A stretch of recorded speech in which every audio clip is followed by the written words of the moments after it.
Don't forget to subscribe for more empowering content. Assalamualaikum warahmatullahi wabarakatuh. Selamat sore teman-teman semua. Ini versi agak lebih cepat kalau gitu. Sekali lagi selamat datang di webinar ini. Kita membahas compassion in the time of crisis. Ini sudah episode kesekian webinar ini. Kita selalu membahas topik yang berbeda-beda. Dan kali ini kita juga sudah kedatangan tamu yang luar biasa. Ada Dr. Haidar Bagir yang sebagai CEO dari Grup Mizan dan juga board member dari Compassion Action International. Nah, sebelum masuk ke topik kita, tadi saya mau cross check, makanya saya tanya dulu suara saya kedengeran apa enggak, dan ternyata enggak kedengeran ya. Tapi sekarang sudah terdengar. Oke, sip. Nah, selanjutnya saya mau menjelaskan sekali lagi juga mengenai fitur-fitur webinar Ninja ini buat teman-teman yang belum pernah menggunakan webinar dengan webinar Ninja. Nah, nanti seiring jalannya webinar ini, jika teman-teman ada pertanyaan, kan kalian lihat tuh ada kolom chat. Nah, tetapi kalau kalian punya pertanyaan, tolong pertanyaannya jangan ditulis di kolom chat, karena nanti akan hilang naik ke atas. Kalau kalian scroll ke bawah, lihat ke bawah, itu ada option, ada beberapa button, ada questions, ada polls, ada offers. Terlihatkah itu? Questions, polls, dan offersnya ada? Kalau ada silahkan tulis di bagian chat. Saya mau memastikan teman-teman bisa lihat. Terlihat ya? Oke, terlihat. Sip. Nah, oke, mantap.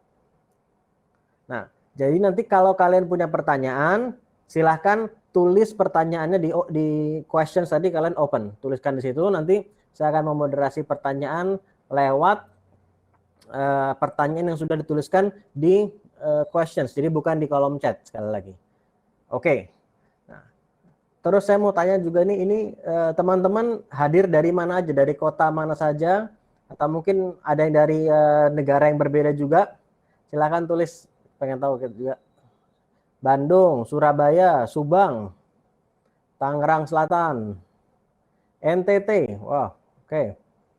Pati, Buitenzorg, Makassar, Jogja, Depok. Oke, mana ada lagi? Total yang mendaftar kali ini ada 137 orang. Jadi nanti mungkin ada yang sebagian masih on the way. On the way to connect ke webinar ini. Pak Haidar, sekali lagi terima kasih sudah hadir di webinar kali ini. Saya mau langsung ngobrol aja biar nanti kita ngalir aja pembicaraannya, dan nanti sekali lagi kalau teman-teman ada pertanyaan bisa langsung ditanyakan. Kalau kita bicara soal compassion, Pak Haidar, pertanyaan pertama saya simple sebetulnya. Kata compassion itu setahu saya kalau saya lihat di kamus itu kan welas asih. Sedangkan tidak sedikit juga orang yang memahami compassion sebagai kasih sayang. Jadi kayaknya sering digunakan bolak-balik kedua kata ini. Nah, sebetulnya samakah antara kasih sayang dengan welas asih atau berbeda? Kalau sama kalau beda perbedaannya apa gitu? Terima kasih, senang sekali bisa ngobrol-ngobrol dengan banyak teman-teman yang mungkin sebagian besar atau semua belum saya kenal secara pribadi, tapi kelihatannya kita adalah teman-teman akrab karena sama-sama tertarik untuk bicara tentang satu hal yang sangat sentral di dalam kemanusiaan dan lebih sentral lagi di dalam keadaan krisis seperti sekarang ya. Belum tentu banyak orang yang suka bicara tentang compassion ini. Jadi ini kesempatan luar biasa. Saya berterima kasih sudah diundang untuk sharing mengenai soal yang satu ini ya. Sebetulnya istilah welas asih itu ada bahasa Indonesianya, yaitu belas kasih. Jadi welas asih, welas itu dalam bahasa Indonesia belas. Kasih ya, asih itu kasih artinya ya. Nah, jadi kenapa kita pakai, misalnya saya adalah anggota dari International Board dari sebuah organisasi, tadi sudah disebutkan oleh Mas Ali, yaitu Compassionate Action International. Nah, untuk Indonesia itu kita bikin namanya Aksi Welas Asih Indonesia. Kenapa tidak kita buat Aksi Belas Kasih Indonesia? Alasannya dua. Pertama, istilah belas kasih ini justru tidak terlalu populer dan biasanya dikaitkan dengan misalnya belas kasih ibu gitu ya. Sementara kita sekarang sedang bicara tentang belas kasih kepada masyarakat secara keseluruhan. Itu satu. Kedua, ini alasan yang lebih penting. Kosakata welas asih itu ada di banyak bahasa lokal di Indonesia, terutama di Pulau Jawa. Apakah itu Jawa Barat, Jawa Tengah, Jawa Timur, kalau kita bicara Pulau Jawa, itu semua berakar di dalam tradisi mereka, istilah dan budaya welas asih. Ya, kita ke Jawa Timur istilah itu dipakai, Jawa Barat dipakai, di Jawa Tengah dipakai, di beberapa wilayah di luar Pulau Jawa pun istilah welas asih ini dipakai. Jadi welas asih ini, istilah ini sendiri sudah berakar dalam budaya Nusantara, katakanlah begitu. Karena itu kita pergunakan istilah welas asih, meski maknanya sama dengan belas kasih. Belas itu dari bahasa welas, karena lebih susah menyebutnya, welas itu susah, kemudian dilakukan infleksi menjadi belas. Nah, kalau mau lebih jelas lagi, belas kasih itu sangat dekat dengan istilah belas kasihan.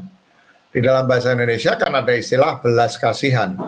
Welas asih itu belas kasihan, karena kalau kita lihat bahasa Inggrisnya, ya, nanti kita lihat bahasa Arabnya dari sudut pandang agama yang kebetulan saya pahami lebih baik, yaitu agama Islam, kaitannya sangat erat.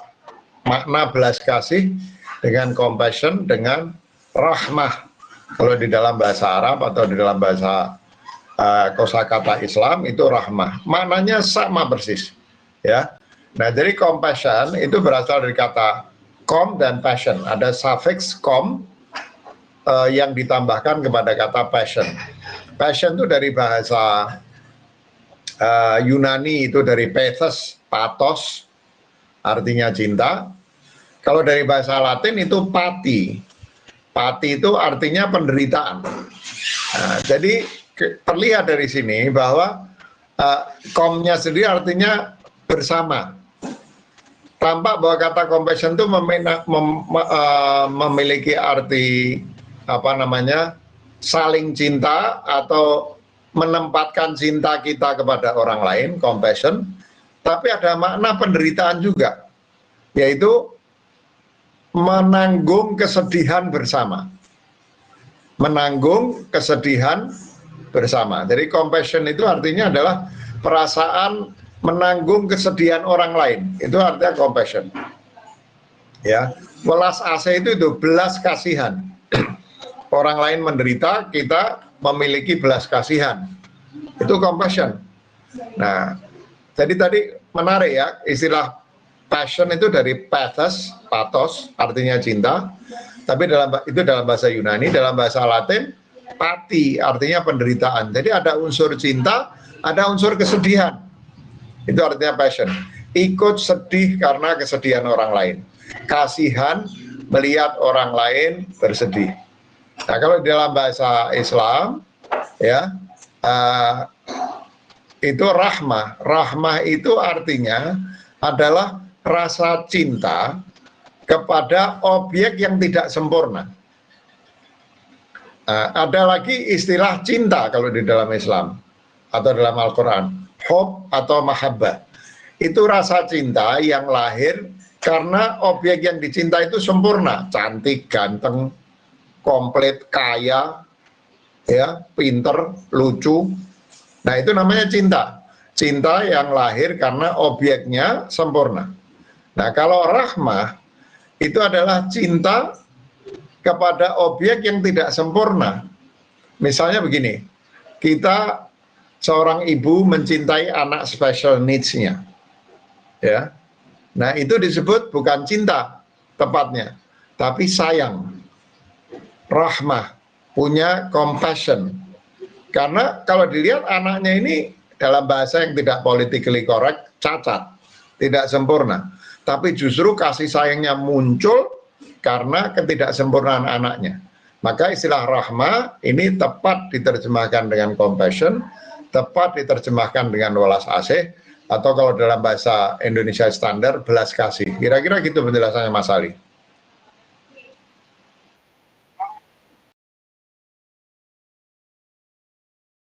Menanggung penderitaan gitu ya. Nah, kalau artinya orang yang memberikan compassion atau welas asih tadi, dianya menjadi merasa menderita, apakah begitu? Kalau bilang menanggung penderitaan. Saya kasih satu contoh ya. Yang pernah menulis di zaman-zaman ini beberapa tahun terakhir ini, yang pernah menulis khusus tentang compassion itu Karen Armstrong. Jadi kebetulan tadi sudah diperkenalkan, saya adalah member dari Dewan Internasional dari sebuah organisasi, awalnya didirikan di Seattle, Amerika Serikat, oleh Karen Armstrong ya. Karen Armstrong itu mantan biarawati yang menjadi penulis tentang agama-agama. Beliau pernah mendapatkan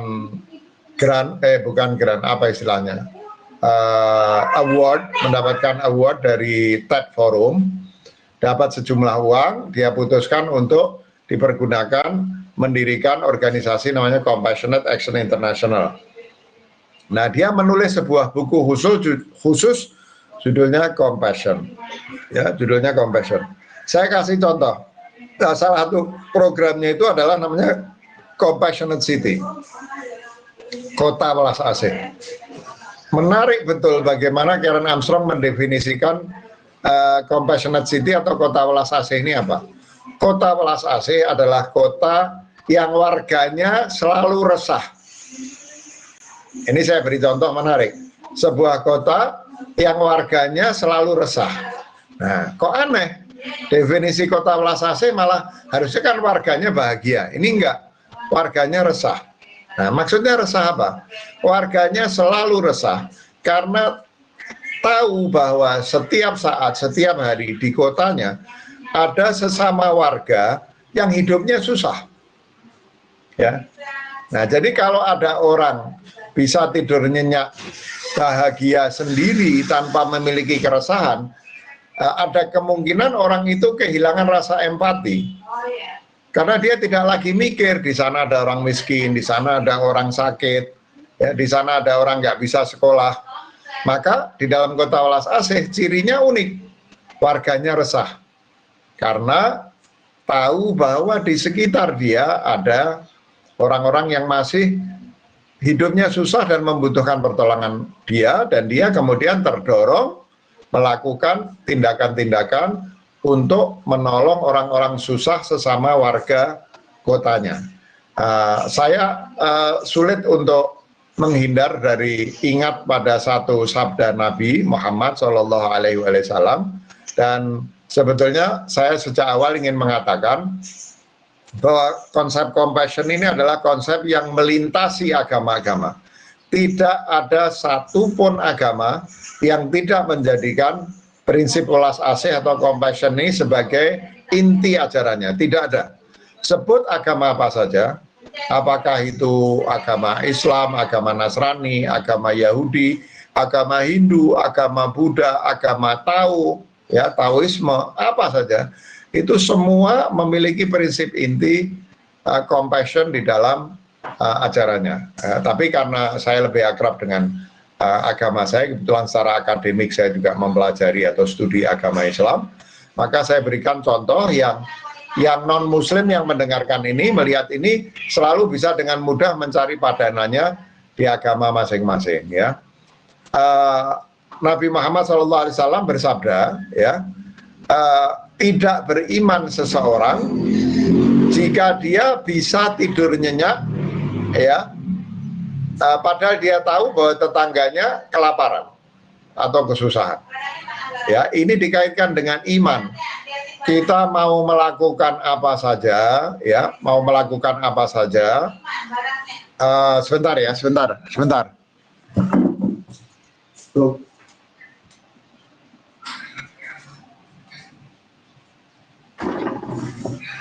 Ya, jadi maaf, Eh, ini dikaitkan dengan iman. Kita mau beribadah, sholat, ke masjid, pergi haji, puasa.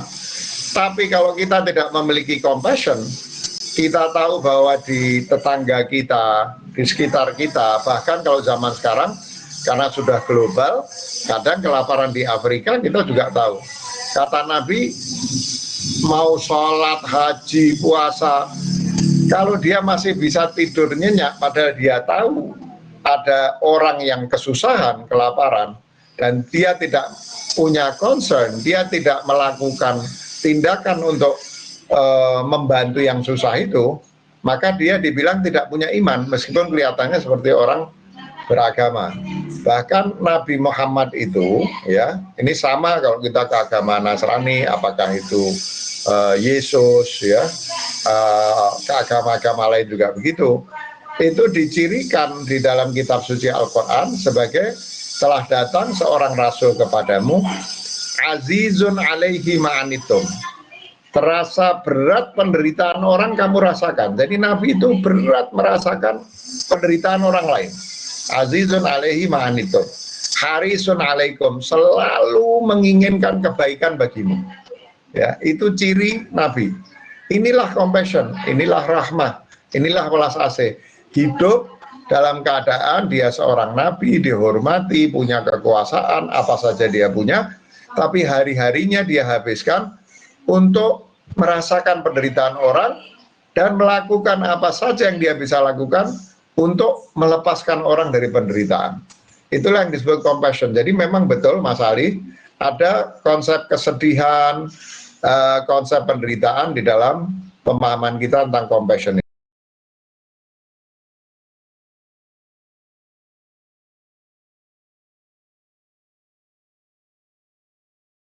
Ini menarik sekali Pak Eda, dan kalau sekarang kita mulai bicara, sebetulnya kan kita ingin bagaimana kita bisa meningkatkan sense of compassion, welas asih tadi ke lingkungan sekitar kita. Tapi saya rasa tidak kalah penting juga bagaimana kita juga bisa menghadirkan sense of compassion ke diri kita sendiri juga, betul nggak? Jadi artinya untuk kita bisa memberikan compassion kepada orang lain, bukankah kita juga perlu meningkatkan compassion kita kepada diri kita sendiri?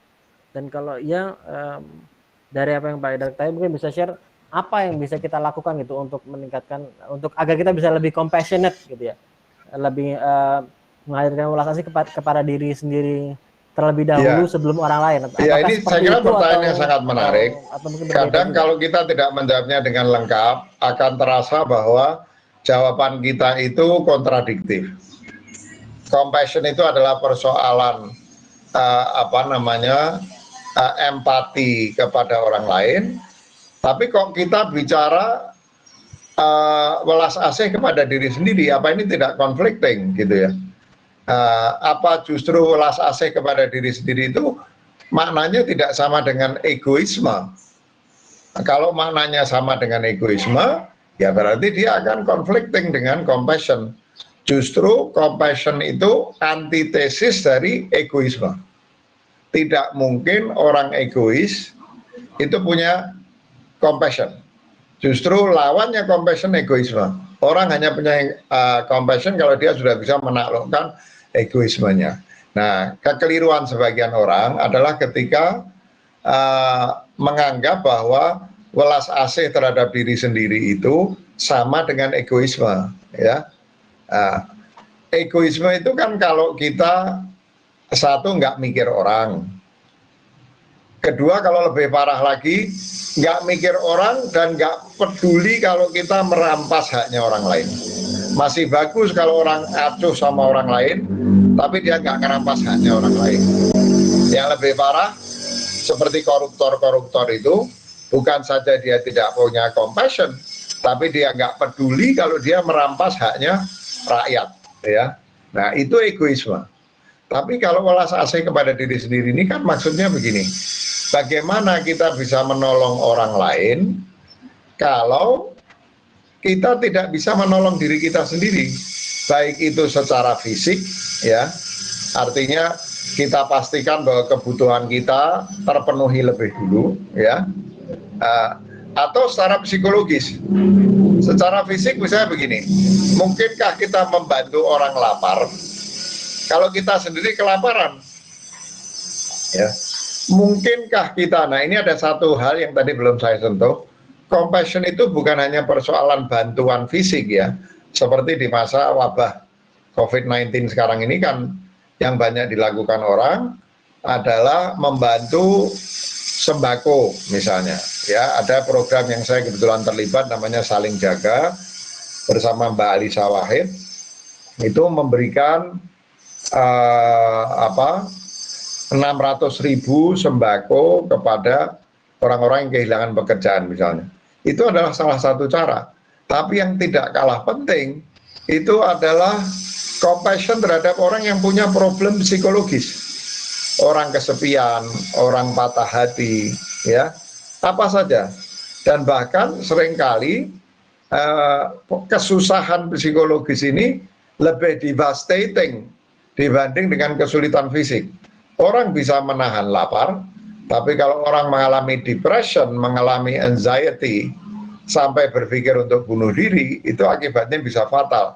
Jadi kita harus sadar bahwa compassion ini menyangkut bantuan bersifat fisik, tapi yang tidak kalah penting, bahkan seringkali lebih penting, adalah bantuan psikologis, mendampingi dia. Orang depresi itu adalah orang yang, biasanya begini, kalau kita punya teman depresi, maka kita harus mengatakan kepada dia, hei, kapanpun kamu merasa depres, meskipun jam 2 malam, jam 3 malam, telepon saya. Karena seringkali depresi itu bisa berakibat fatal kalau orang itu sendirian. Di tengah malam, tidak bisa tidur, sendirian, datang mood swing, dan efeknya bisa fatal kalau tidak ada yang bisa diajak bicara. Makanya kalau kita punya teman depresi, sampaikan, kamu jam berapapun, kapanpun, dalam keadaan apapun, kalau kamu perlu bicara sama orang, kontak saya. Kalau kamu perlu saya datang, saya akan datang menemani kamu. Ya, ini compassion bahkan pada tingkat yang lebih tinggi. Nah, kembali kepada pertanyaannya Mas Ali tadi,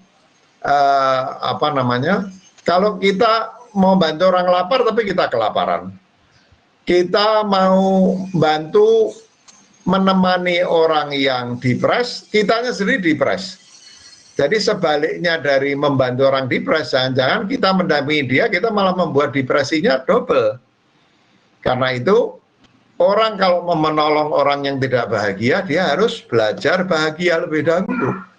Kalau dia mau menolong orang lapar, saya tidak bicara tentang kaya, makmur, berlebihan apalagi. Tapi dia harus bisa menolong dirinya sendiri. Jadi memang betul, welas asihlah kepada dirimu, bukan egois, supaya kamu bisa membantu orang lain. Misalnya begini, pernah misalnya di dalam riwayat itu seseorang datang kepada Nabi Muhammad SAW, dia bilang, Nabi, saya punya uang 3 dirham, boleh nggak saya sedekahkan semuanya? Apa katanya Nabi? Jangan, 1 dirham untuk dirimu, 1 dirham untuk keluargamu, 1 dirham kamu sedekahkan. Ini bukan berarti bahwa harus sepertiga loh ya, karena tergantung, kalau uangnya memang sedikit sekali, mungkin sepertiga, tapi kalau kita kaya raya, mungkin 4/5 bisa kita sedekahkan, 1/5 saja sudah bisa sampai anak cucu kita. Jadi ini bukan soal sepertiga, tapi Nabi ingin mengatakan, pastikan dulu dirimu cukup, tercukupi, pastikan dulu keluargamu yang menjadi tanggunganmu dan akan membebani pikiranmu kalau keluargamu tidak terurus. Pastikan dulu, setelah itu baru kamu tolong orang lain. Jadi memang kita harus welas asih kepada diri kita agar kita bisa berwelas asih kepada orang, bukan egois. Kalau egois itu ya mikir diri sendiri, nggak mikir mau nolong orang, kalau perlu korupsi. Tapi kalau welas asih itu mengurusi diri sendiri agar mampu untuk mengurusi orang lain yang susah. Kira-kira gitu ya.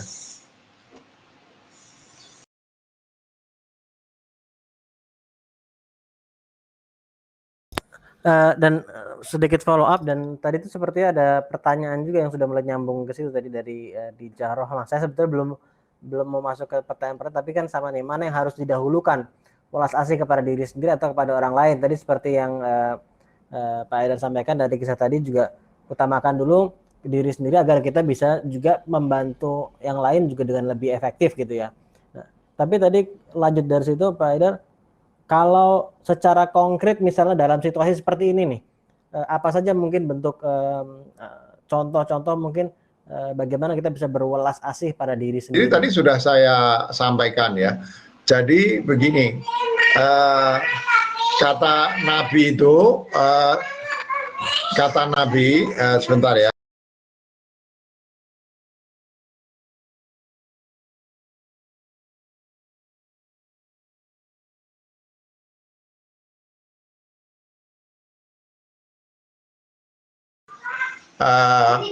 Kadang-kadang rame. Jadi ketika Nabi tadi mengajari supaya membagi 1 dirham untuk orang yang datang itu, 1 dirham untuk keluarga, 1 dirham untuk disumbangkan, Nabi mengatakan dirimu punya hak, keluargamu punya hak, orang lain punya hak. Ya, jadi kita ini kan diciptakan memang juga pertama darah dan daging, seperti orang lain susah kita bisa susah, ya.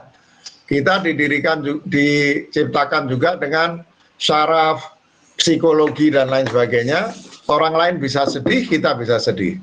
Nah, bagaimana kita bisa mengurus orang lain kalau diri kita tidak terurus? Jadi welas asih kepada diri sendiri itu tentu kalau kita ujungnya adalah memastikan bahwa kita secara fisik sejahtera, secara psikologi sejahtera, ya. Secara psikologi sejahtera ini nanti terkait, kalau kita suka nolong orang susah, nanti insya Allah kita tertolong, ya. Bahkan ketika kita menolong orang miskin, akan ada perasaan hangat di dalam hati kita yang menyebabkan kita bahagia. Sampai-sampai Nabi itu mengatakan, antum tunsoruna bidu'afaikum. Kalian tuh nanti akan ditolong oleh orang-orang susah di antara kalian. Karena seringkali kita ini kan berusaha mencari kebahagiaan di harta, kekuasaan, nama, popularitas. Tapi ternyata setelah itu kita pakai, kita nggak merasa bahagia. Kebahagiaan kita itu, saya yakin, pada puncaknya terletak pada perasaan puas, tentram ketika kita bisa membantu orang. Itu adalah sumber kebahagiaan kita, ya. Maka membantu orang itu di satu sisi membutuhkan agar kita punya kesejahteraan sampai batas tertentu, agar kita bukan menambah problem orang, tapi kita bisa bantu. Kedua, ketika kita membantu, saya sering mengatakan menolong itu seperti memberikan sebagian dari kita, tapi menolong itu membuat kita mendapat lebih banyak dari apa yang keluar dari diri kita, ya. Nah, jadi langkah apa yang bisa dilakukan? Pertama, kita sendiri harus sudah memiliki kesejahteraan fisik dan kesejahteraan psikologis. Saya tidak bicara berlebihan ya, tapi kita sudah bisa menjamin kesejahteraan fisik dan kesejahteraan psikologis kita. Artinya ya, sebelum kita bisa membantu menolong orang lain, kita mesti yakinkan diri kita bahwa kita ini manusia diciptakan oleh Tuhan dalam sebaik-baik bentuk, punya potensi luar biasa. Kalau kita mau, tidak ada yang bisa menghalangi kita, ya. Kita punya keyakinan, kita bisa menolong diri kita. Setelah itu kita bisa menolong orang lain. Jadi lakukan apa saja yang menyebabkan secara fisik dan psikologis kita ini sejahtera. Meskipun kesejahteraan itu pada akhirnya akan menjadi lestari justru ketika kita menolong orang lain. Jadi compassion to others needs compassion to oneself, but in its turn compassion to others will enhance compassion to ourselves. Kira-kira begitu ya.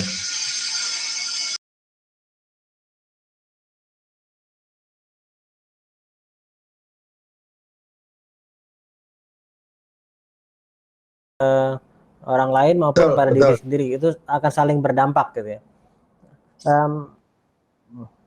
Saya mau ini sudah mulai lumayan ada pertanyaan. Tadi pertanyaan dari Dija Rohman berarti sudah direspon juga ya, jadi saya akan mark as answered. Kemudian ini sekarang saya mulai masuk, Pak Haidar, ada pertanyaan dari Islaura. Jadi compassion itu apakah sama dengan empati? Ya, ya, compassion itu sebetulnya lebih dekat pada sympathy, ya. Ya, empathy itu, sympathy pasti mengandung empathy, ya. Empathy itu adalah kemampuan kita untuk merasakan penderitaan orang lain. Itu namanya empathy. Itu part of the compassion. Tapi kemudian ada sympathy. Sympathy itu sudah beranjak dari memiliki empathy pada melakukan tindakan-tindakan yang kita bisa lakukan untuk menolong orang itu out of our sympathy to him or to her. Jadi kira-kira sangat erat. Mungkin kalau mau dicari yang lebih dekat, itu compassion itu sympathy. Ada istilah sim-nya itu juga adalah perasaan apa namanya, merasakan orang lain dan kemudian terdorong untuk melakukan sesuatu untuk membantu orang lain yang kita punya belas kasih kepada dia. Kira-kira begitu.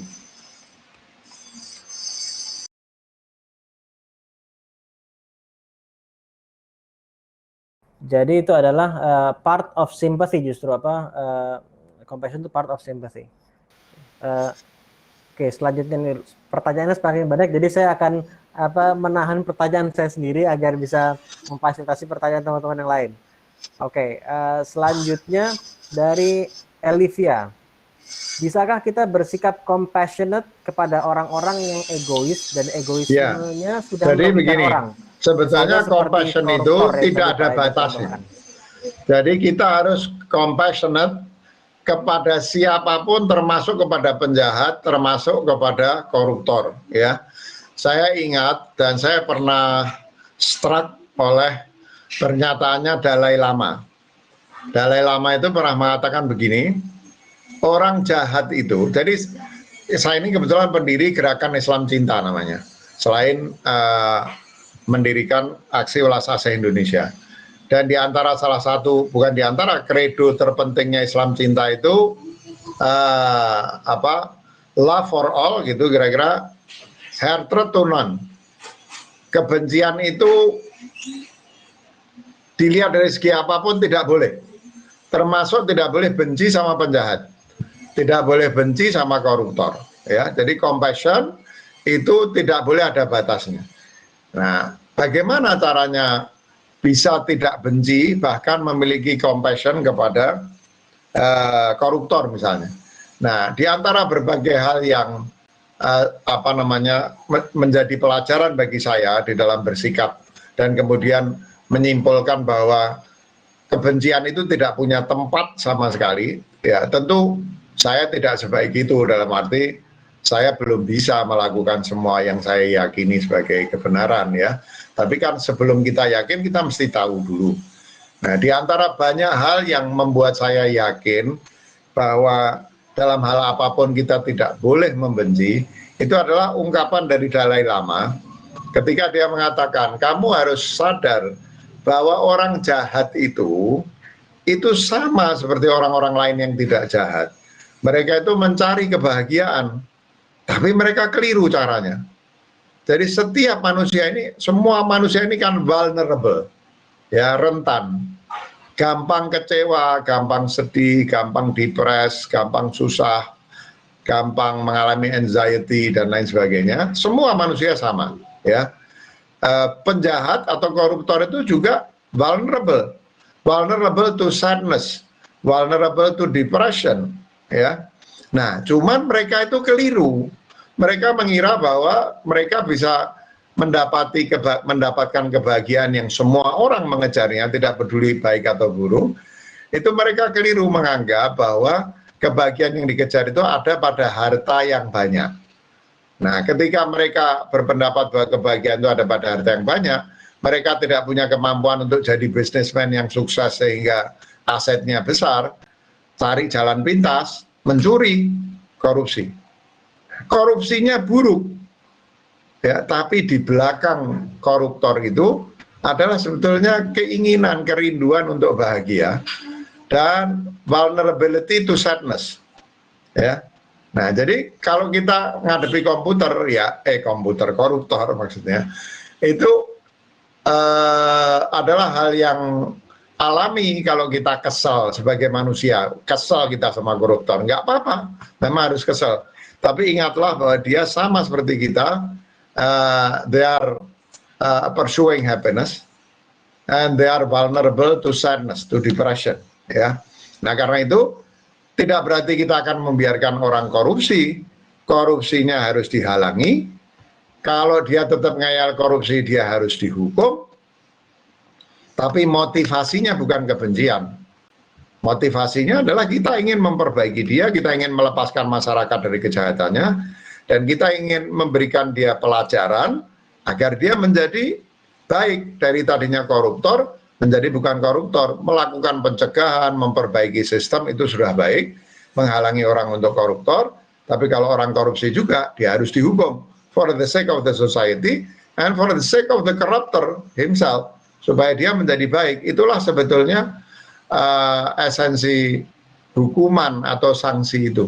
Yang nggak boleh itu adalah menghukum dengan kebencian. Bahkan kita diajarkan di dalam agama misalnya, ketika perang pun, ketika harus membunuh musuh pun, maka ketika berperang dan ketika membunuh itu nggak boleh motifnya kebencian. Ya, kebencian itu tidak punya kontribusi apapun kepada kemanusiaan. Nggak ada baiknya sama sekali kebencian. Marah boleh, marah kepada kejahatan, marah kepada keburukan, tapi tidak benci kepada pelakunya. Marah kepada kejahatan karena itu terdorong untuk mencegah dan melawan kejahatan. Marah kepada keburukan karena itu terdorong untuk melawan keburukan. Tapi pelakunya adalah orang-orang yang sama-sama pursuing happiness, sama-sama vulnerable to sadness, yang harusnya kita bantu. Kejahatannya kita tahan, kejahatannya kita hukum, tapi kita harus tetap memiliki rasa welas asih kepada orang itu, supaya orang itu seperti kita bisa mendapatkan kebahagiaan, tapi dengan cara yang benar. Kira-kira begitu ya.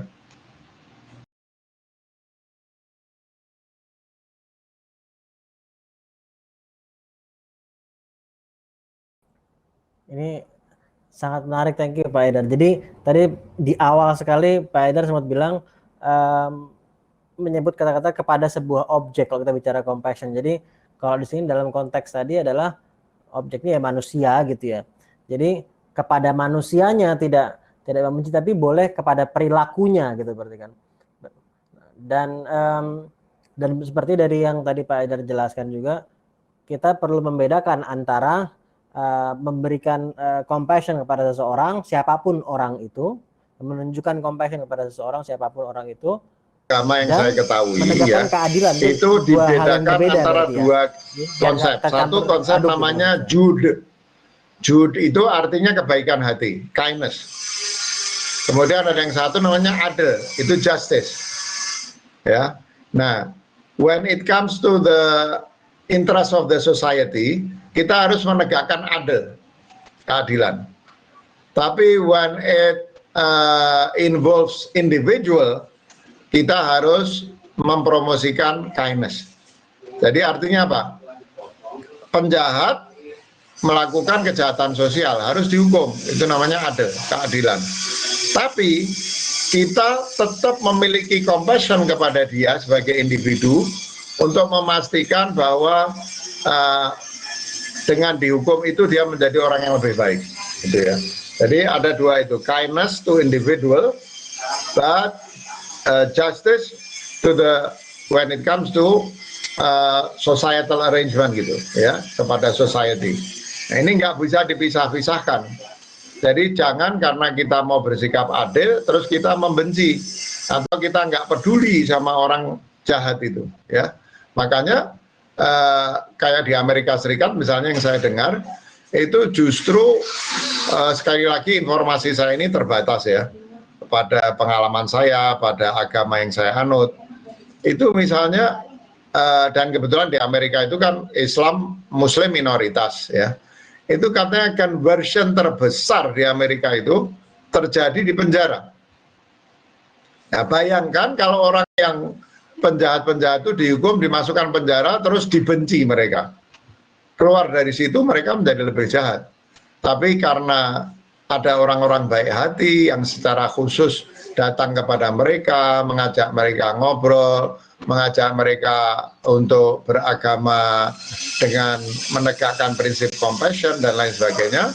Karena itu akhirnya masyarakat terbebas dari kejahatannya, baik ketika orang itu di penjara, masyarakat terbebas dari kejahatannya setelah orang itu keluar dari penjara karena menjadi baik, dan penjahat itu sendiri juga menjadi orang yang lebih baik ya. Itu saya kira yang memang harus kita lakukan.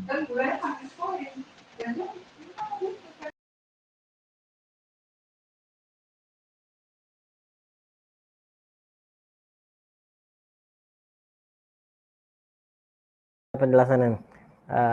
Saya langsung masuk, ini ada banyak pertanyaan dari Olivia, mudah-mudahan terjawab.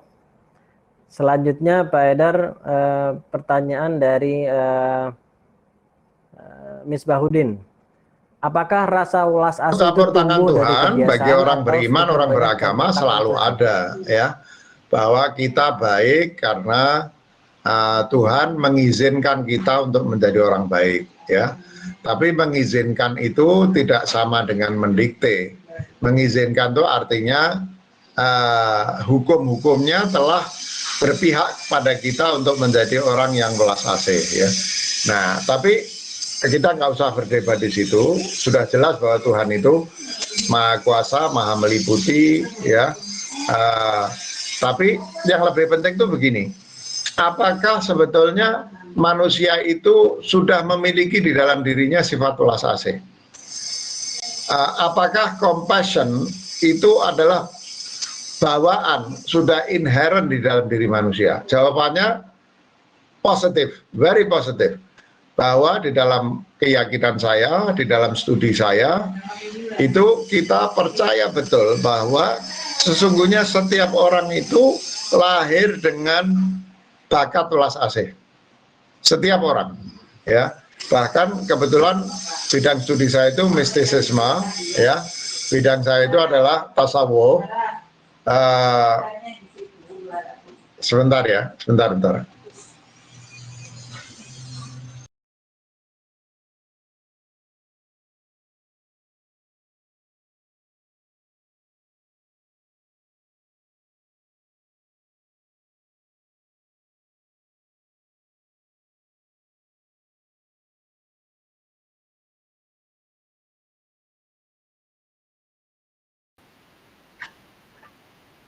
Ada 9 pertanyaan, mudah-mudahan waktunya kita cukup ya. Ya, Nanti, jadi saya kalau studi saya teman-teman itu ada kebetulan pertanyaan nanti silakan mistisisme, taruh situ, tapi ya. mudah-mudahan Kalau dalam waktu Islam kita cukup disebut untuk tasawuf. merespon semua pertanyaan Pak Itu Haidar. kita Silakan, Pak Haidar. percaya bahwa Tuhan itu sifat utamanya adalah welas asih. Ya, dikatakan bahwa Tuhan itu mempunyai banyak nama, mempunyai banyak sifat, ya, mempunyai banyak sifat. Tapi kalau sifatnya itu digabungkan menjadi satu, maka sifat dominannya itu rahmah atau compassion atau welas asih. Kalau orang Islam misalnya kalau melakukan apa saja, itu harus dimulai dengan Bismillahirrahmanirrahim. Dengan nama Allah, Allah itu adalah representasi dari keseluruhan namanya. Itu keseluruhan namanya itu diberi atribut sebagai kasih sayang, ya. Jadi bahkan bukan satu. Bismillahirrahmanirrahim itu disebutkan dengan nama Allah. Allah itu adalah kombinasi dari semuanya, ya. Dengan nama Allah. Sebentar ya.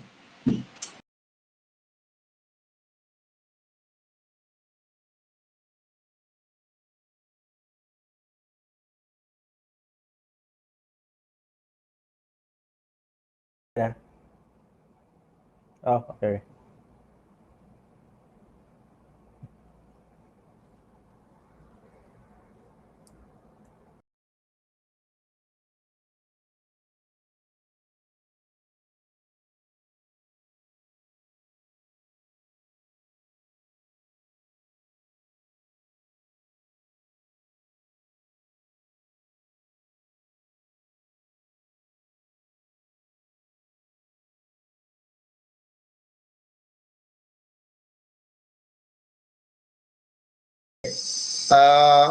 Ada cucu-cucu di sini banyak soalnya. Apa namanya? Jadi Bismillahirrahmanirrahim, dengan nama Allah. Allah itu adalah kumpulan nama-namanya.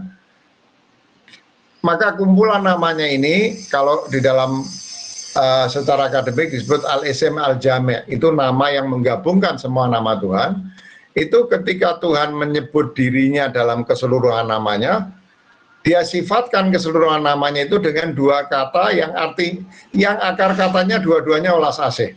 Dengan nama Allah, dengan nama Tuhan dalam keseluruhan sifatnya, yang Ar-Rahman itu artinya memiliki universal compassion, dan Ar-Rahim yang memiliki special compassion. Jadi Tuhan itu adalah wujud yang sifat dominannya adalah welas asih, sama di mana-mana dalam agama apapun. Misalnya meskipun kadang-kadang di agama tertentu welas asih ini lebih ditekankan, ada yang kombinasi dari keduanya tapi welas asih lebih dominan, ada kombinasi keduanya yang sifat kerasnya lebih dominan, tergantung masyarakat di mana Nabi itu dikirimkan. Nabi Musa misalnya dikirimkan kepada satu masyarakat yang tertindas, karena itu sifat-sifat keras Tuhan yang penting ditanamkan oleh pengikut Nabi Musa di dalam melawan Firaun itu menjadi kelihatan menonjol. Di dalam agama Nasrani kasih yang lebih menonjol, ya. Di dalam agama Islam dua-duanya ada, yang keras dan kasih. Tapi itu adalah cuman konteks. Tapi kalau bicara aslinya, Tuhan di dalam konsep keagamaan apapun, sifat dominannya itu adalah welas asih, ya. Nah, ciptaan ini sebetulnya kan lahir dari Tuhan. Ciptaan ini adalah God's theophany, divine theophany. Dia lahir terpancar dari Tuhan. Di dalam diri manusia itu ada unsur ketuhanan.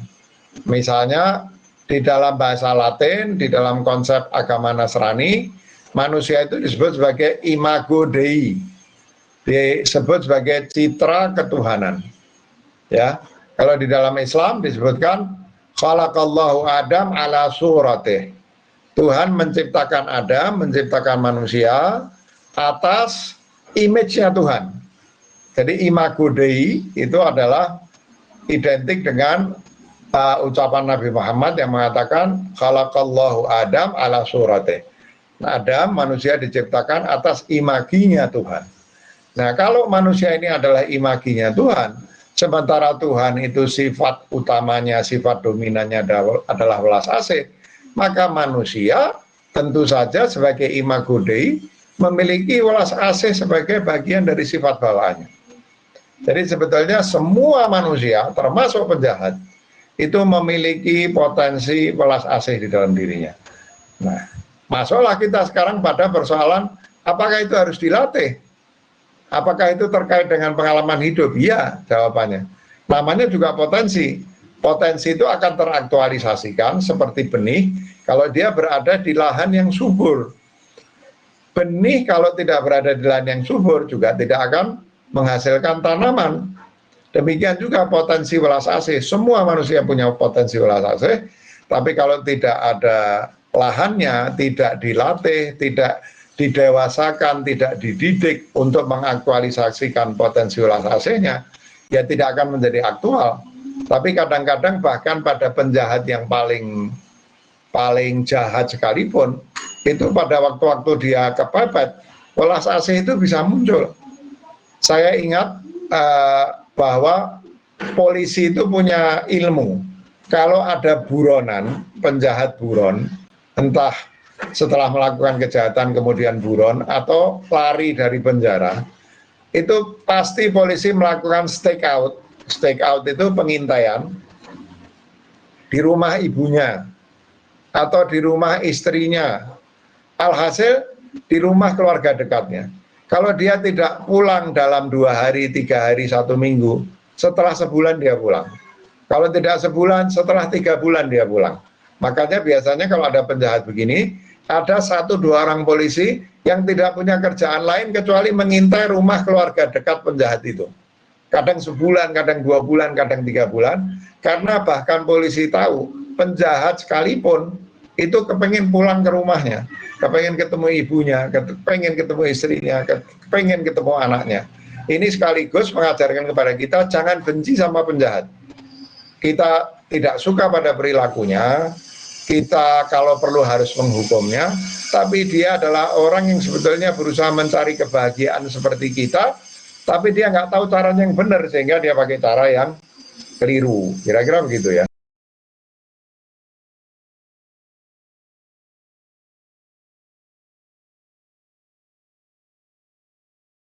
Pak Haidar. Saya mau langsung lanjut ke pertanyaan selanjutnya ini, nyambung juga sebetulnya dari Masa Mbak Yasinta. suaranya eko dari tadi, eko suaranya. Contoh konkret dari pengalaman Pak Haidar sendiri. Takutnya ya saya masih bisa dengar, tapi khawatirnya yang lain nggak agak kurang dengar. Suaranya eko. Oke. Saya akan langsung baca pertanyaannya singkat, mungkin Pak Haidar bisa langsung respon. Jadi tadi pertanyaan dari Mbak Yasinta, bagaimana dari pengalaman pribadi Pak Haidar begini, yang Pak Haidar lakukan untuk saya kira rasa setiap orang itu punya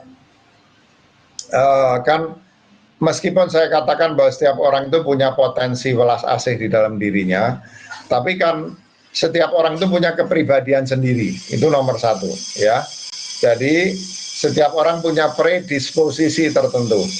Semua orang punya welas asih, tapi barangkali yang satu welas asih itu sejak lahir sudah dominan karena persoalan genetik ya. Belum lagi nanti persoalan pendewasaan. Ada orang yang meskipun punya potensi welas asih tapi orangnya lebih tegas, lebih efisien ya, yang sini longgar, kemudian pathetic dalam arti tidak negatif, pathetic dalam arti cenderung toleransi, cenderung mengorbankan diri gitu ya. Yang sini orangnya cenderung efisien, cenderung korek ya. Jadi pertama tentu orang itu lahir dengan kepribadian yang berbeda-beda.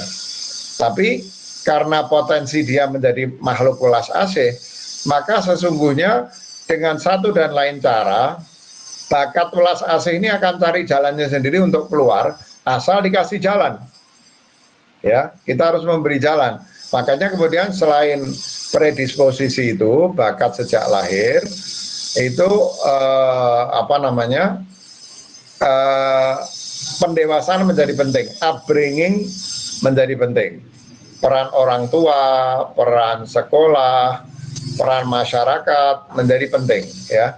Kalau dia punya bakat, dia punya kepribadian, tapi kemudian upbringingnya tidak memberi jalan bagi potensi welas asihnya untuk keluar dalam kerangka kepribadian dia, ya bisa tidak teraktualisasikan. Makanya menjadi sangat penting pendidikan. Sebetulnya kan begini ya, sebetulnya pada umumnya keluarga itu adalah tempat yang baik untuk memberi jalan bagi potensi welas asih itu untuk keluar teraktualisasikan. Ada kasih sayang ibu, ada kasih sayang orang tua, ada kasih sayang kakek dan nenek, ada kasih sayang paman dan tante, ada kasih sayang kakak dan adik.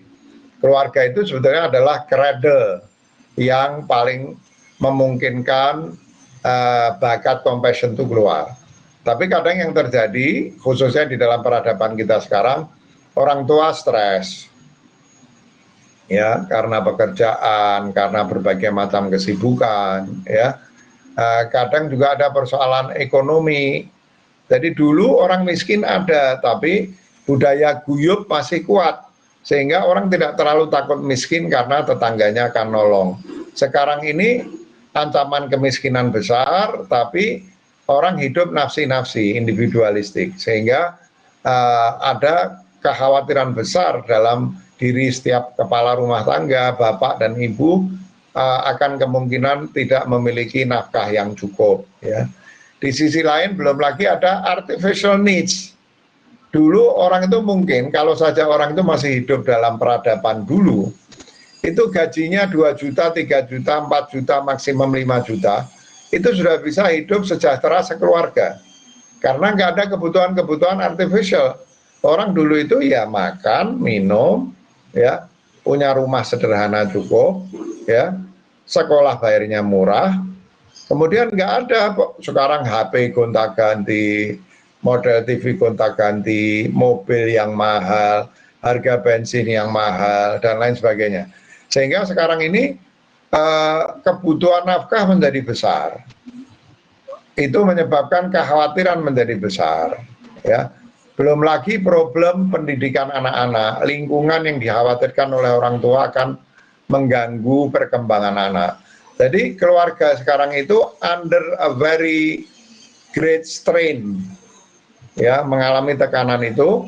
Nah, kalau sampai keluarga itu under this kind of great strain, itu bisa jadi suasana welas asih yang sebetulnya sudah otomatis ada di dalam family cradle itu menjadi berkurang, ya. Nah, kalau sampai di keluarga itu welas asihnya kurang, anaknya bisa tidak mendapatkan atmosfer yang cukup agar potensi welas asihnya itu tumbuh. Apalagi kalau kemudian stres itu menyebabkan perpisahan antara ayah dan ibu. Ini juga hambatan atau kendala baru yang diciptakan bagi teraktualisasinya potensi compassion anak-anak itu. Ya. Jadi ada persoalan fitrah, semua manusia itu punya fitrah compassion. Ada persoalan disposisi, setiap anak itu lahir dengan kepribadian beda-beda. Ada persoalan upbringing, ya. Keempat, mungkin ketika dia sudah dewasa, ada persoalan effort untuk mau melatih compassion-nya.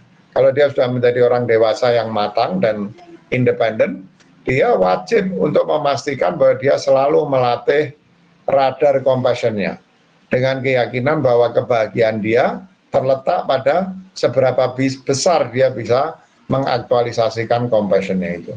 Latihannya apa? Latihannya itu praktek saja. Saya suka mengatakan, seringkali lihat orang-orang susah.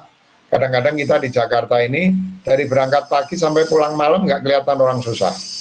Kita keluar dari rumah kita yang bagus, naik mobil kita yang enak, jalannya di jalan tol. Sekarang dari Cinere sampai tempat kerja saya, sampai pusat kota jalan tol.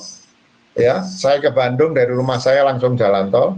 Jadi dari keluar rumah kita bagus, naik mobil kita bagus, jalan tol nggak ketemu orang susah. Ya, kalau kita nggak pernah ketemu orang susah ya bakat compassion kita lebih susah untuk keluar. Jadi kita harus merencanakan untuk menemui orang-orang susah itu supaya kita bisa merasakan itu. Kedua, selalu belajarlah untuk melakukan random act of kindness. Lakukan amal-amal baik meskipun kecil-kecil secara random. Biasakan kalau kita jalan, naik mobil, di tengah jalan kelihatan orang tua jualan susah, suruh sopir kita berhenti, kasih surprise sama dia. Nggak usah pakai perencanaan macam-macam, yang pakai perencanaan penting tadi, nanti yang ketiga yang pakai perencanaan. Yang kedua, jadi biasakan melihat orang susah, mencari tempat-tempat orang susah, kemudian biasakan lakukan random act of kindness.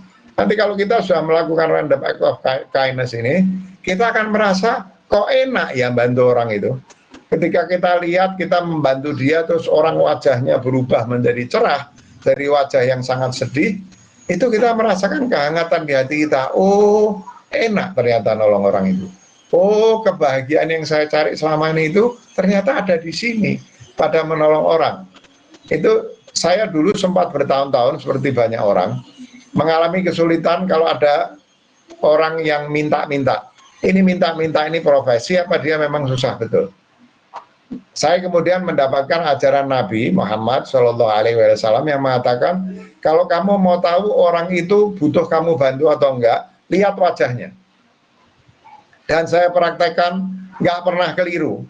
Orang yang lagi susah, nggak punya uang dan berpikir pulang tidak membawa uang untuk memberi makan anaknya, itu terlihat di wajahnya. Nah, kalau kita membiasakan sensitif pada orang-orang yang dari wajahnya saja sudah tampak kesulitan, kesusahan, terus kita lakukan random act of kindness, kemudian kita rasakan betapa hati kita hangat karena menolong orang, nanti kita akan ketagihan bersikap compassionate. Nah, kalau sudah sampai pada tahap itu, masuklah tahap ketiga, yaitu merencanakan kindness, membuat organisasi-organisasi agar kita bisa secara lebih sistematis, secara lebih efektif, bisa membantu lebih banyak orang yang memiliki kesusahan. Kira-kira gitu ya.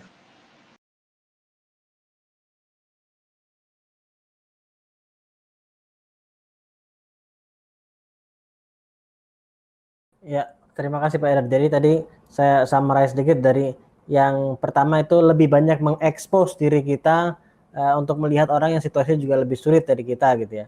Jadi memperbanyak itu agar menghadirkan rasa tadi.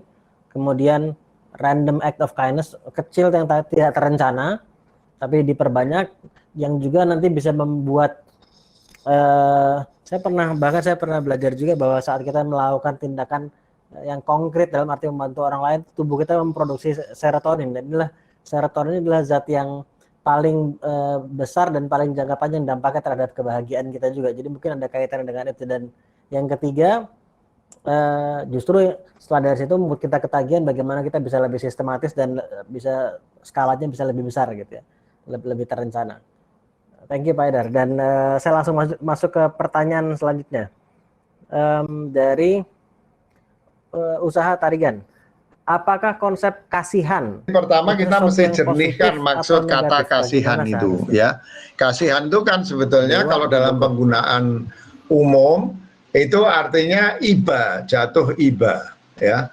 Tapi kalau kita lihat asal katanya, kasihan itu dari kasih ya. Ya compassion itu. Tapi dalam penggunaan sehari-hari itu jatuh iba. Menurut saya bahkan jatuh iba itu pun bagus ya. Yang tidak boleh itu kan mengasihani ya dengan beberapa sikap bawaannya. Pertama mengasihani sehingga kemudian kita justru spoil orang itu. Itu mungkin buruk. Ya, mengasihani jatuh iba kemudian kita spoil. Memanjakan orang itu misalnya. Itu buruk. Itu kasihan atau jatuh iba yang buruk, menyebabkan orang itu kehilangan kemandirian dan lain sebagainya ya. Itu kan yang sebabnya kenapa seperti saya katakan tadi, kadang kita bingung, kita kasih nggak, jangan-jangan kalau saya kasih dia saya spoil dia itu kan. Dan itu kan selalu setiap orang kalau di jalanan mau berbuat baik itu dihadapkan pada dilema itu, sehingga saya praktekkan betul ajaran Nabi itu, maksudnya semampu saya belum sebaik itulah, tapi semampu saya, itu menurut saya sangat efektif. Kita tahu bahwa orang ini tidak harus kita bantu, itu kita tahu. Ya. Nah, yang tidak boleh itu kalau kita spoil, kalau bisa kita beri pekerjaan dia, ya, kalau bisa kita beri pekerjaan. Kadang kita kalau membantu orang jualan pisang,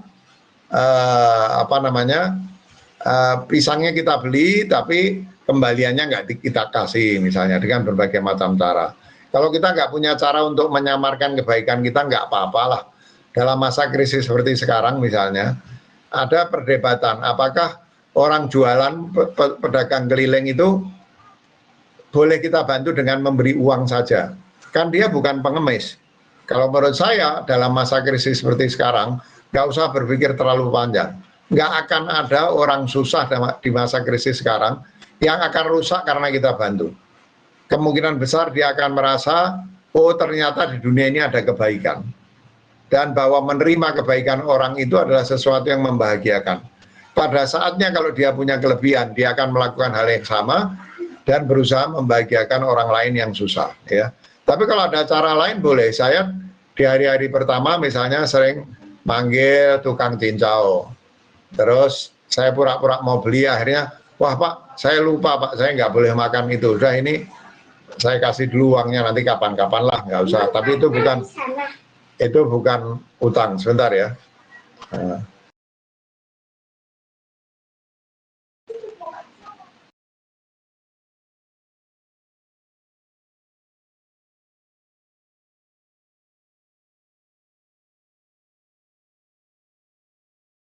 iba kemudian spoil itu nggak bagus ya.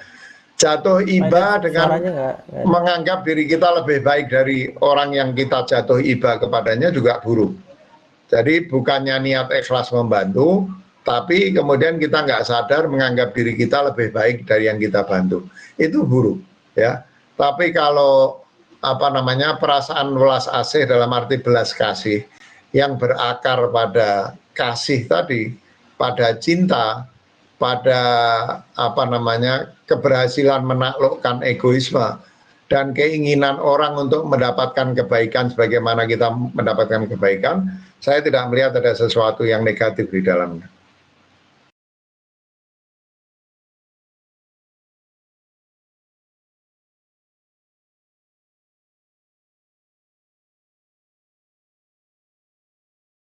Oke, terima kasih Mbak Nurul jawab pertanyaannya. Selanjutnya ada dari Elivia. Pada kasus makro justru banyak justifikasi yang tidak humanis. Misalnya kasus imigran. Banyak orang menolak imigran dengan justifikasi bahwa negara atau komunitas mereka belum kaya sehingga nggak mampu. Akhirnya banyak kasus penolakan kepada kelompok imigran yang justru sangat rentan dan butuh pertolongan. Bagaimana compassion seharusnya Ya, bertindak pada jadi kasus seperti ini? begini, Bagaimana caranya kita bisa tadi di berbagi awal sementara kan Mas dalam Ali bayangan sudah kita nanya tidak merasa cukup kaya apakah untuk kita menolong. perlu memulai dengan welas asih kepada diri kita sendiri. Jawabannya iya, kita harus mampu menolong diri kita sebelum mampu menolong orang lain.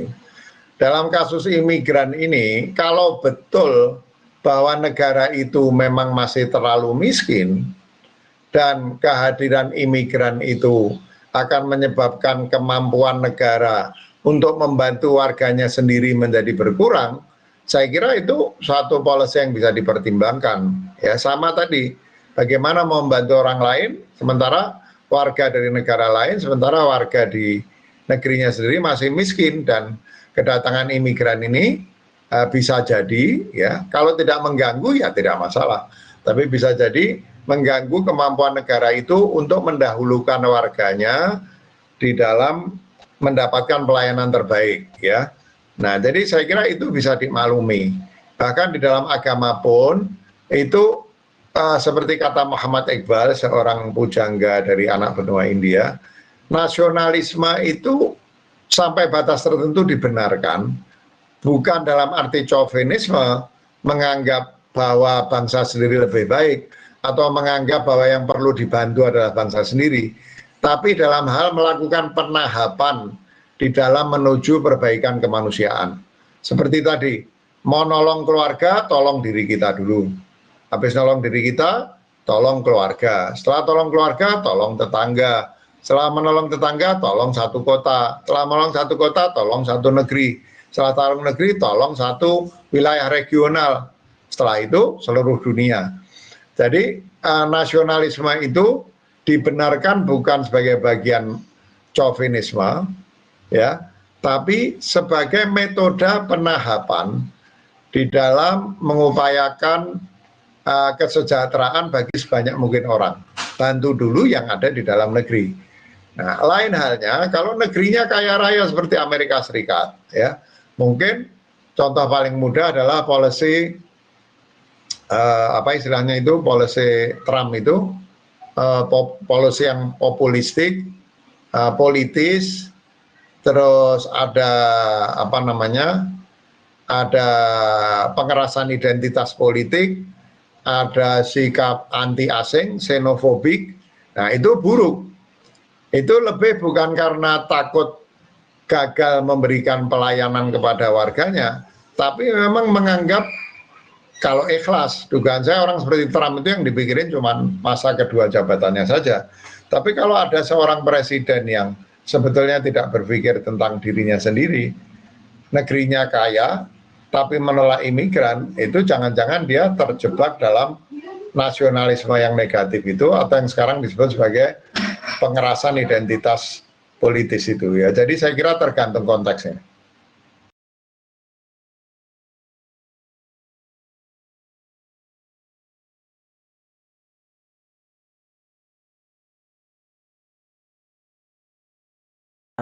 thank you. Saya langsung masuk ke pertanyaan selanjutnya ya. Mudah-mudahan terjawab tadi pertanyaannya. Nah, dari Viera, ini ada 2 pertanyaan tapi nyambung, saya tadi sempat lihat. Yang pertama, dari Viera, saya seorang muslim, saya ingin tahu apakah ada riwayat yang menceritakan bahwa Nabi Muhammad SAW atau mungkin Nabi lainnya pernah merasakan anxiety, depresi atau sedih yang berlebihan, atau malah gagal move on karena masalah keduniawian. Misalnya gara-gara patah hati ya. Atau yang lain mungkin. Karena riwayat-riwayat Nabi yang saya dengar itu bahwa Nabi adalah sosok yang kuat, either secara emosi ataupun fisik. Tapi Nabi adalah manusia juga. Yang saya rasa namanya manusia pasti punya perasaan sedih juga. Bagaimana cara nabi-nabi tersebut mengatasi kegalauan, quote unquote, selain berdoa kepada Tuhan tentunya. Dan di masa pandemik ini, Pak Aidar pernah nggak merasakan kesedihan berlebihan atau anxiety atau galau? Kalau boleh di-share gara-gara apa? Kalau misalnya nggak keberatan. Dan bagaimana cara Pak Aidar mengatasinya? Silakan Pak Aidar. Ya, di mana Nabi Muhammad itu merasa apa namanya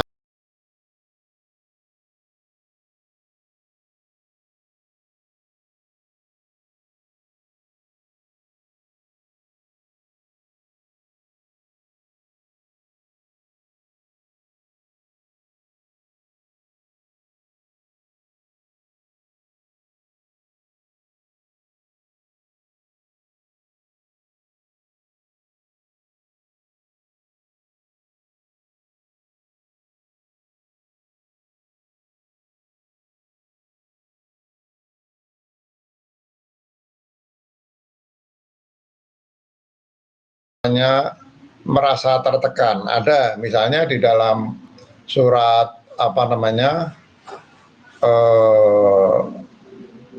di dalam surat Al-Insyirah misalnya, ya. Dalam surat Al-Insyirah, bukankah telah kami lapangkan dadamu? Bukankah dulu kamu bingung, ya? Kemudian pernah misalnya diriwayatkan Nabi Muhammad itu bersedih karena wahyu terputus. Nah, tapi kesedihannya Nabi ini bukan kesedihan terkait dengan kepentingan dirinya sendiri.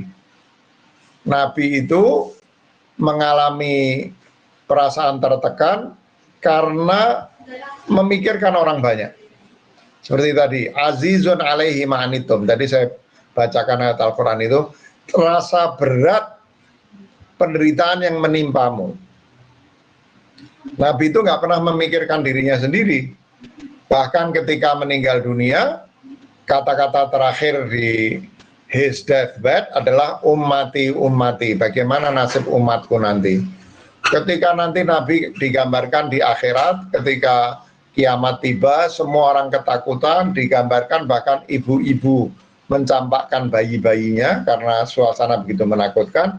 Nabi berdiri di atas bukit dan mengatakan, halumma, halumma, sini kamu saya kasih syafaat supaya Tuhan mengampuni dosa-dosamu.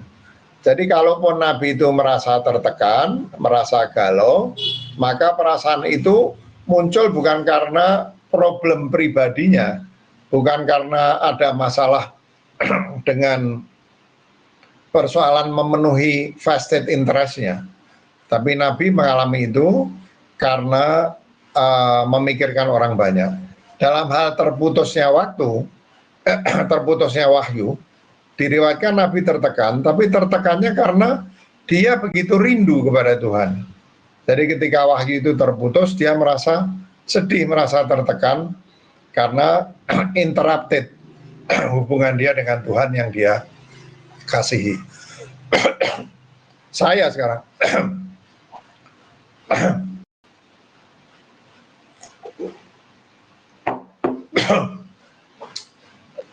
saya sendiri bahkan pernah mengalami depresi.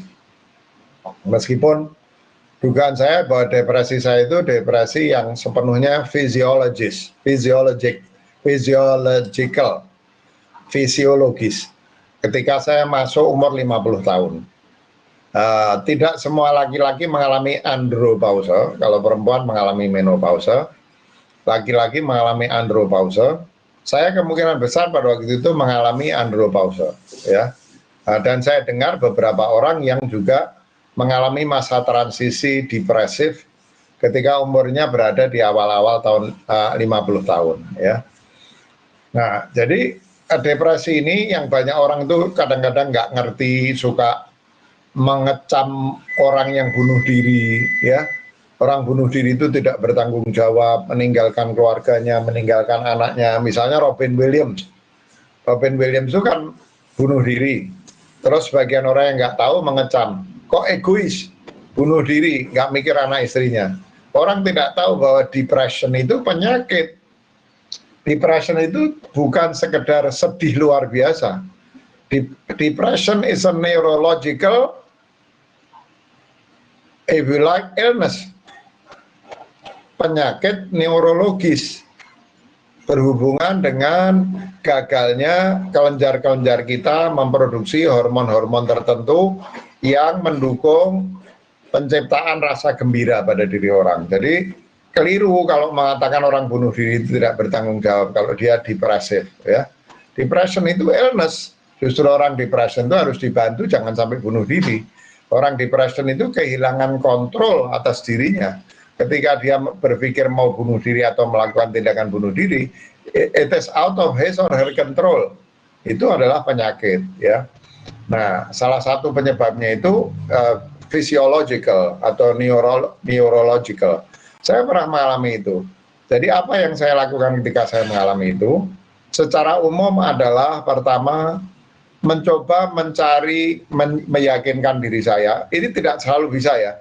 Kalau orang sudah mencapai severe depression, itu dia harus dibantu obat, harus dibantu orang. Tapi saya tidak mengalami severe depression. Once in a while I lost control of myself. Once in a while, itu pun lost controlnya tidak sampai totally lost control, ya. Jadi saya masih have some control of myself, dan the depressive moods comes once in a while. Meskipun itu merentang sampai 2 tahun. Di awal-awal itu yang paling berat. Yang saya lakukan pertama ya berusaha mengingatkan diri saya, karena sekali lagi tidak severe. Kalau severe tidak bisa ini dilakukan, harus pakai obat, harus dibantu psikiater.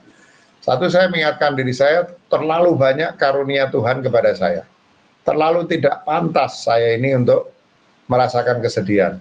Ada seorang psikolog, muridnya Freud, tapi madhabnya beda, yaitu Yang, C.G. Yang. Itu dia mengatakan kalau kamu merasa bersedih, mengalami depressive mode, itu kamu pergi ke rumah sakit umum Bangsal Anak kelas 3. Pergilah ke rumah sakit umum Bangsal Anak kelas 3. Kamu lihat itu, orang-orang miskin, anaknya sakit, ya, bayangkan seorang ibu atau orang tua, anaknya sakit di rumah sakit dan mereka miskin.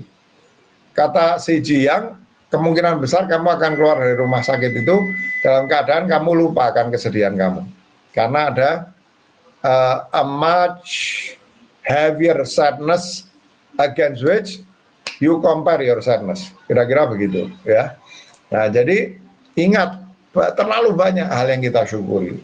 Kedua, resep saya di samping tentu sebagai orang beragama, saya membaca doa, membaca wirid-wirid, menambah ibadah, sholat sunnah, berpuasa sunnah, yaitu jalan-jalan religius. Pertama, mensyukuri apa yang kita terima, melakukan ibadah-ibadah sunnah untuk menenangkan hati kita, karena dalam agama kita diajarkan bahwa mengingat Allah itu menenangkan jiwa. Nah, yang kedua adalah jangan egois. Kita berpikir gini, wah ternyata menderita depression itu nggak enak, ya.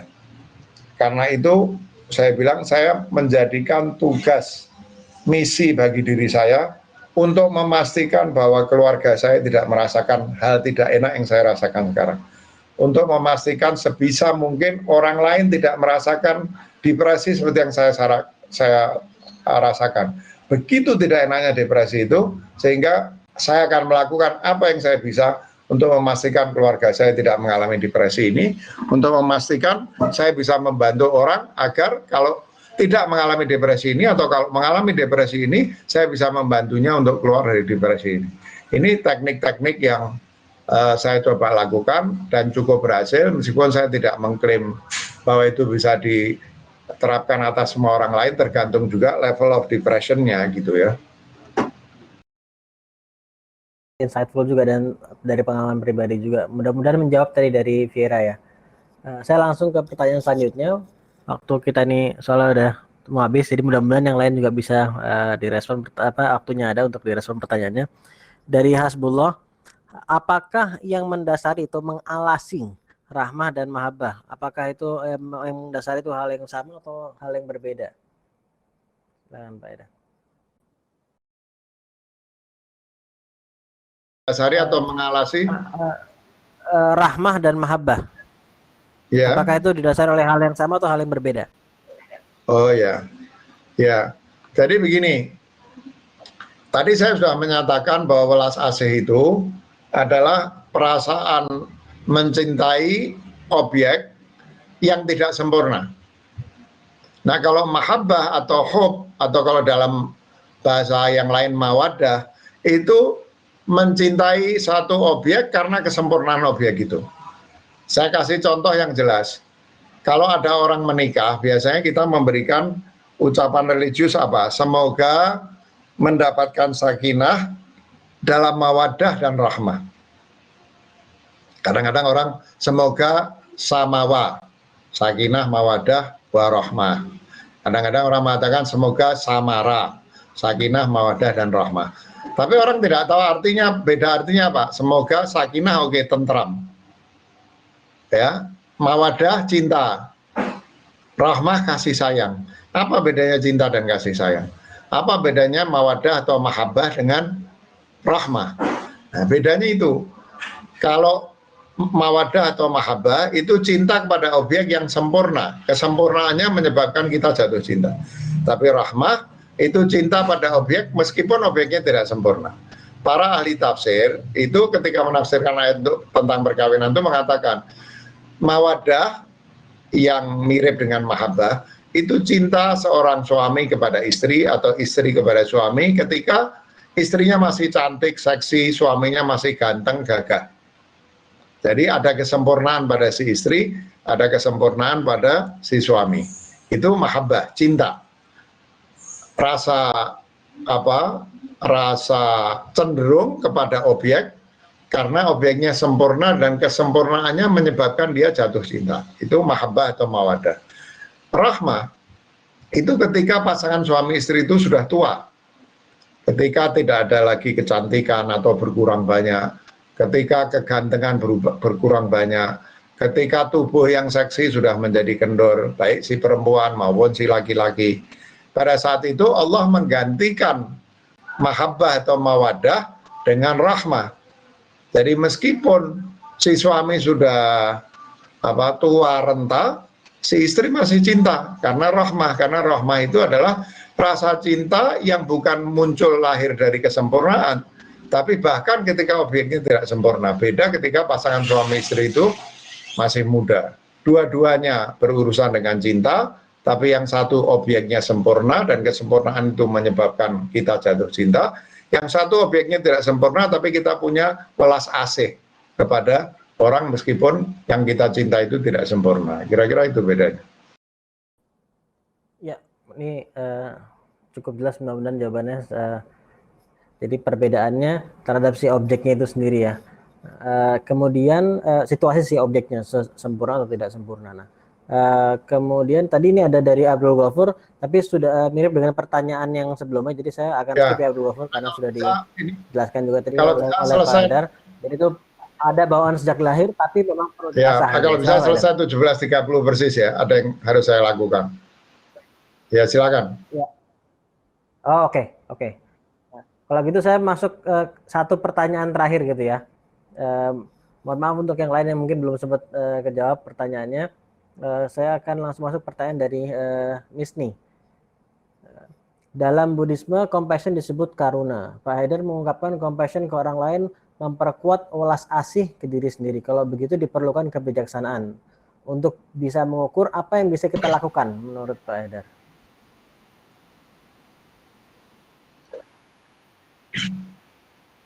Untuk bisa mengukur tadi, untuk bisa mengukur compassion tadi apa yang bisa kita lakukan? Karena kan tadi kan untuk memperkuat compassion ke orang lain, saat kita mengungkapkan compassion ke orang lain, kita juga mengasah welas asih ke diri sendiri. Jadi Artinya itu diperlukan kebijaksanaan. Sebetulnya gini ya, Dan bagaimana kita bisa mengukur ukuran compassion itu bisa kita sejauh mana kita rasakan bisa kok. melakukan itu gitu. Sejauh mana Apa kita bisa namanya? memberikan ulas asli ke orang lain. Apakah kita menjadi lebih compassion atau kurang compassion itu sebetulnya kita ngerti ya. Kecuali orang-orang yang sudah istilahnya terlalu jahat, itu sebetulnya kita selalu mampu mengukur kebaikan di dalam diri kita ya. Kalau kembali kepada ajaran Nabi lagi, Nabi itu mengatakan kebaikan itu apa? Ya, kebaikan itu adalah sesuatu yang kalau kamu kerjakan hatimu tentram, kamu bahagia. Itu kebaikan. Keburukan itu adalah sesuatu yang kalau kamu kerjakan hatimu gelisah. Itu keburukan. Sehingga Nabi mengatakan selalu tanya hati kecilmu, selalu tanya dhamirmu, selalu tanya hatimu. Karena hati kita itu adalah radar yang bisa mengukur ini. Selama kita tidak menjadi orang jahat, ya. Selama kita ini tidak menjadi orang jahat yang sangat jahat, hati kita itu sebetulnya memiliki kemampuan untuk memberi tahu kita apakah yang kita lakukan itu baik atau tidak.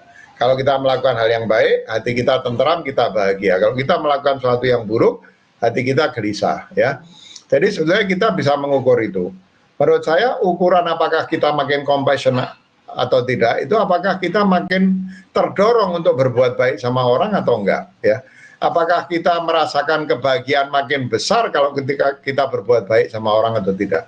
Saya percaya bahwa kita semua sebetulnya bisa merasakan itu, ya. Tentu mungkin ada perhitungan transaksional. Dan saya sendiri kan uang saya nggak lebih, masa harus saya kasih ke orang, nanti saya kurang dong, misalnya begitu. Nah, biasanya otak kita, bedanya hati sama otak itu kan, otak ini cara berpikirnya rasional, rasionalisme itu punya sifat transaksional. Ada kamu, ada aku, ya, ada orang lain, ada diriku sendiri. Nah, ada cara berpikir transaksional. Saya ngasih kamu, saya dapat apa? Saya ngasih kamu, saya berkurang. Padahal ini hartaku, misalnya. Itu yang disebut sebagai cara berpikir rasional yang transaksional. Saya tidak ingin mengatakan bahwa itu buruk. Tapi pada puncaknya, cara berpikir rasional transaksional itu harus dikendalikan oleh hati kita. Ya, harus dikendalikan dengan hati kita. Hati kita biasanya tidak akan bisa menipu kita. Kalau rasionalisme transaksional itu bisa minteri kita. Bisa minteri kita, jadi dia sesuatu yang tidak selamanya ada dalam kontrol kita. Dia bisa mengajar kita sesuatu yang sebetulnya bukan sesuatu yang baik. Jadi dia memberi pada kita dalih-dalih, memberi kita excuse untuk mencegah kita dari berbuat kebaikan. Maka usahakan itu tadi, bikin siklus compassion itu. Berbuat baik, nanti kita menjadi makin compassionate. Makin compassionate, hati kita makin bersih. Kita makin terdorong berbuat compassionate lagi. Kita dapat masukan lagi, hati kita menjadi makin lembut lagi, makin gembur lagi, makin bisa menjadi radar untuk selalu memandu kita agar terus berada di jalan yang baik, berjalan di jalan kindness, di jalan compassionate, dari hari ke hari, makin lama makin compassionate. Saya percaya bahwa sebetulnya pada diri kita ada alat ukur yang tidak akan pernah membohongi kita, asal kita mempraktekkan, meskipun di awal barangkali ngasih orang masih ada perasaan sayang sama uang kita, tapi lakukan, rasakan dampaknya kepada hati kita. Mudah-mudahan nanti kita akan merasakan kebahagiaan sehingga kekurangan akibat kita membantu orang itu tidak menjadi sesuatu yang menghalangi kita, malah justru bisa memberikan kepada kita kebahagiaan yang lebih besar. Dan apalagi dalam hidup kita ini yang kita cari kecuali kebahagiaan itu. Kira-kira gitu Mas Ali ya.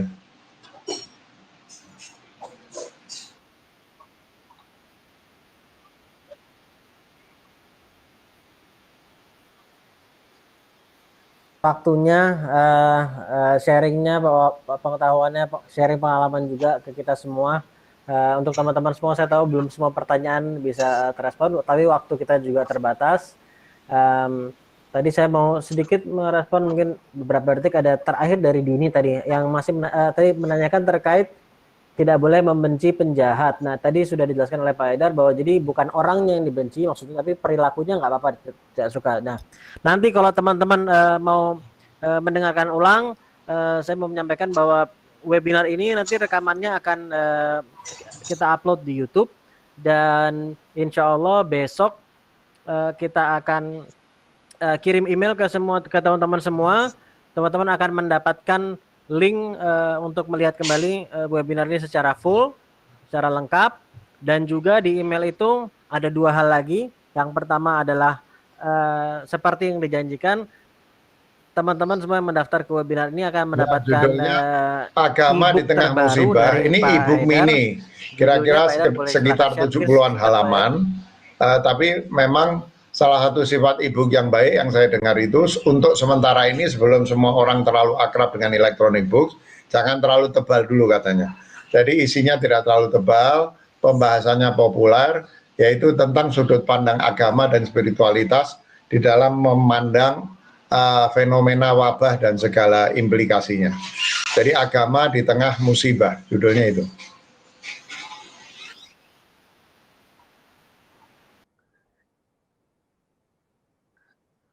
Ya, dan besok di email yang sama teman-teman juga akan mendapatkan link di mana bisa teman-teman bisa mendownload e-book tersebut. Akan ada passwordnya juga yang bisa teman-teman gunakan untuk mendownload e-book tadi. Nah, kemudian juga terakhir di email akan insya Allah besok akan kita kirim. Teman-teman juga akan bisa dapatkan link untuk online course yang kita punya dari I'm on my way. Selama pandemik ini kita juga memberikan diskon sebesar 90%. Kita ada 3 online course. Yang pertama mengenai discovering your life purpose. Jadi bagaimana kita bisa menemukan tujuan hidup kita dan beserta dengan exercise-nya. Kedua terkait hacking emotion. Tadi kita bicara juga banyak soal perasaan. Bagaimana bisa hacking emotional habits kita. Dan yang ketiga, kalau yang tertarik dengan organizational development terkait designing and systemizing organizational culture. Ada 3 course itu yang kita diskon 90% sampai dengan akhir bulan April ini. Nanti teman-teman juga akan mendapatkan infonya di situ dan linknya untuk memanfaatkan promo ini. Nah, sekali lagi terima kasih banyak untuk semua teman-teman yang sudah hadir. Terima kasih khusus juga buat Pak Haidar yang sudah meluangkan waktunya, energinya, meskipun tadi masih agak ramai, tapi justru Pak Haidar masih tetap bisa fokus. Terima kasih banyak Pak Haidar, dan untuk teman-teman semua jangan lupa untuk lihat juga ke imonmyo.id/webinar. Webinar selanjutnya kita di hari Sabtu insya Allah dengan Mas Robinson Sinurat. Tema kita adalah berkarya sejak muda, dan nanti insya Allah minggu-minggu yang akan datang juga tetap akan ada webinar-webinar juga dengan tema yang berbeda dan dengan guest speaker yang berbeda juga. So tetap stay tune di imonmyo.id/webinar. Tempat mendaftarnya sama seperti di mana teman-teman mendaftar untuk webinar ini. Singkat kata, terima kasih sekali lagi. Jaga kesehatan untuk teman-teman semua, untuk Pak Haidar juga. Insya Allah kita semua terjaga kesehatannya, teman-teman kita, keluarga kita semua terjaga kesehatannya. Dan insya Allah semua yang sakit, yang dalam kondisi seperti ini juga bisa segera pulih kembali. Terima kasih semuanya. Mohon maaf kalau ada salah. Terima kasih Pak Haidar. Assalamualaikum warahmatullahi wabarakatuh.